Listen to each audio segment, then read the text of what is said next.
Before we begin, in 2019, YouTube was caught data mining children under the age of 13, violating the Child's Online Privacy Protection Act, or COPPA. Since settling, YouTube has enacted new policies meant to dodge responsibility and scapegoat creators. This video is not made for kids. It is not targeted at kids. It is not advertising to kids. Parental discretion is advised. Hey guys, how's everyone doing? This is the Sentinel watching over Geekdom, and welcome back to Sentinel Reviews. Doctor Who, Series 12, Episode 6, Praxeus, co-written by Pete McTeague and Chris Chibnall. As always, there is a blanket spoiler warning in place. I will be talking spoilers as I go through my review. This is your only warning. If you have not seen Praxeus yet, I suggest you pause the video and go watch it. And as I have in the past with these episodes, with returning writers from Series 11, I'll start by giving my preconceptions first. And with this one, I wasn't particularly excited for it, because Pete McTeague wrote Kerblam last season, which, thinking about it now and looking at the response, Kerblam might be not the worst, not the best, but it might be one of the most polarizing episodes of Series 11, some people absolutely love it, and some people absolutely despise it. Me, I'm strictly in the middle. I didn't care strongly either way. It's funny, because in hindsight, when I did my Series 11 reviews, I said that The Witchfinders was the weakest of the 4 episodes not written by Chris Chibnall in Series 11. Demons of the Punjab, Kerblam, The Witchfinders, and It Takes You Away. But now thinking back on it, I think it might actually be Kerblam that was the weakest, because I can think of a lot more positives about The Witchfinders than I can about Kerblam. Actually, in short, I can remember The Witchfinders better than I can remember Kerblam. But that's where I'm at this episode. It's written by a writer who wrote an episode I didn't particularly care strongly for. And so I will start off by saying this. At least right now, I did like this episode better than Kerblam. I think it was a bit of a mistake putting it right after Fugitive of the Jadoon, because it doesn't address what happened.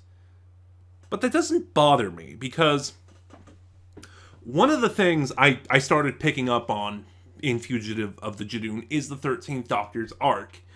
Ever since Gallifrey was destroyed in Spyfall, she's changed. How do I put this? She's much more distant, and when it comes to what she's doing, she's sort of more obsessive about it, And like with Fugitive of the Jadoon, the way that adventure started, when she came in to, intercept the Jadoon, it almost felt like she was distracting herself. Like, with what she's been doing, she didn't want to deal with it, and so she threw herself into this Jadoon thing to try and distance herself from it, to distract herself. And given that the end of Fugitive of the Jadoon leads right into Praxeus, it sort of still feels like she's throwing herself into the adventure at hand, because she doesn't want to have to face what's really been going on.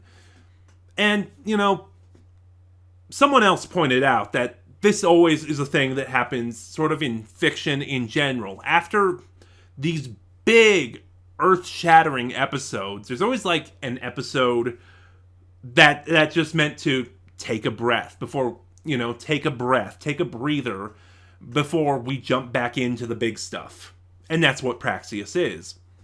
I'm going to assume Can You Hear Me next week will be as well, but, and because of that, they're always underwhelming. But that's kind of my thought on it, We're heading towards something big, very obviously, so Chris Chibnall wants to give the audience, okay, here's your chance to breathe. Here's your chance to relax.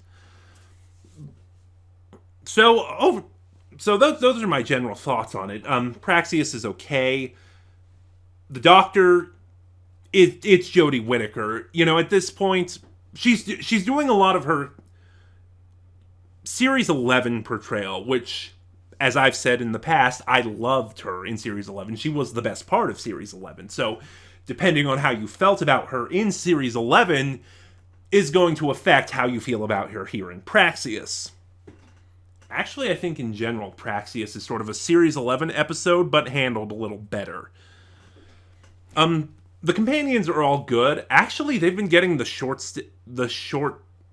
end of the stick a lot this season. Yaz really shined here, although I found her portrayal a bit off, you know? Like,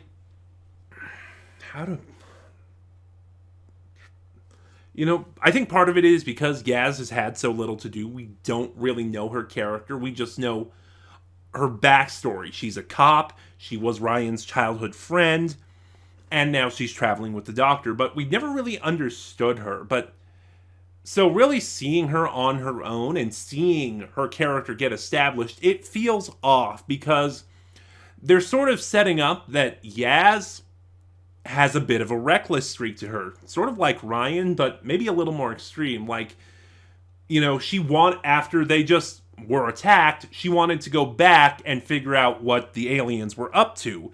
And then while they were investigating, she wanted to get in their teleporter. So, it's setting up kind of late, if you ask me, because this is episode 6 of a 10-episode series, and given we had series 11, it's kind of setting up that Yaz is actually kind of reckless.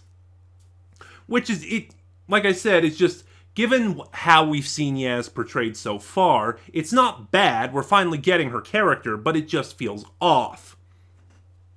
Ryan's there. He is the Yaz of Series 12, I'm realizing. While Graham and Yaz are getting a bunch to do, Ryan seems to be left in the dust. He seems to be the one getting screwed over this time. Graham is Graham. And that's really all there is to it. He had a really good arc in Series 11, from losing his wife to coping with her loss, and then coming face to face with his wife's killer, and Bradley Walsh is just knocking it out of the park performance-wise. He's always really charismatic. He's always really solid in his delivery, in his line deliveries. So it's like, even when Graham doesn't have enough to do, Bradley Walsh's performance is enough to carry him through the episode. And the side characters. Warren Brown is in this, as you can see, and that made me really happy. Warren Brown, going into my Big Finish fandom here, he shows up as one of the main characters in the new Unit series.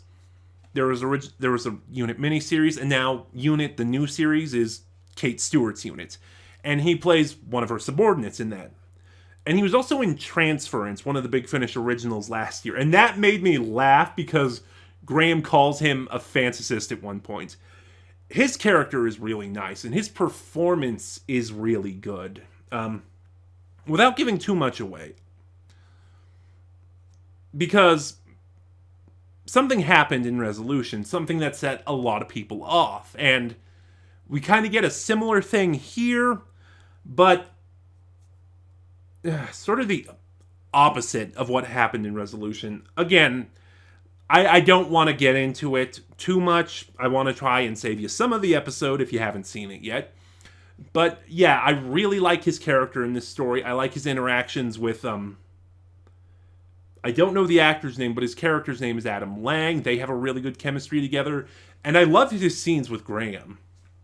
Actually thinking about it, this Warren Brown's character's plot in this sort of plays out similar to the subplot with Ryan's dad in Resolution.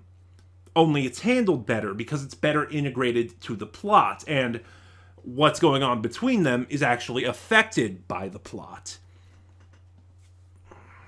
The other side characters are good for what they are. There's Suki, Aranu, I think his name was, Gabrielle, and like I said, for what they are, basically caught up in this adventure the Doctor and the companions are having, they're good. There was a twist regarding Suki, and I felt her performance was a little weak, especially because it felt like she was set up to be a villain, but she's not. Speaking of, there's a few more small notes. I didn't take many notes again. the pacing in this episode was really slow. And I know I've been talking about the pacing a lot this series, but like I've been saying, it's because I've watched these DVR'd, so when I grab the remote to fast forward through the commercials and see how much time has passed, it's something I'm really noticing. And just the pacing feels so slow. Like, as the Doctor's trying to solve this mystery, there's just so much time passing where nothing's really happening. And a couple more things before I get to the end, because the end is going to be a thing. The Praxeus virus looks really cool. The makeup on it is really well, and when the CG takes over with what happens with the virus, it's integrated really well. Most of the effects in this episode are decent. I noticed the birds look awful. I noticed it first when they attacked Erinu. Those birds look so very badly fake. And then, there is another message in this, another pollution message. It's better handled than Orphan 55. Like, Orphan 55 feels really tacked on because it was saved for the sake of the twist. But here, it's integrated into the plot. Like, when we meet Gabrielle, we first get the hints of what's going on. Let's see, is there anything else? No, that's everything. Praxeus is just an average episode. It's, like I said, I personally found it a little bit better than Kerblam. Again, just comparing because both of these episodes were written by Pete McTeague.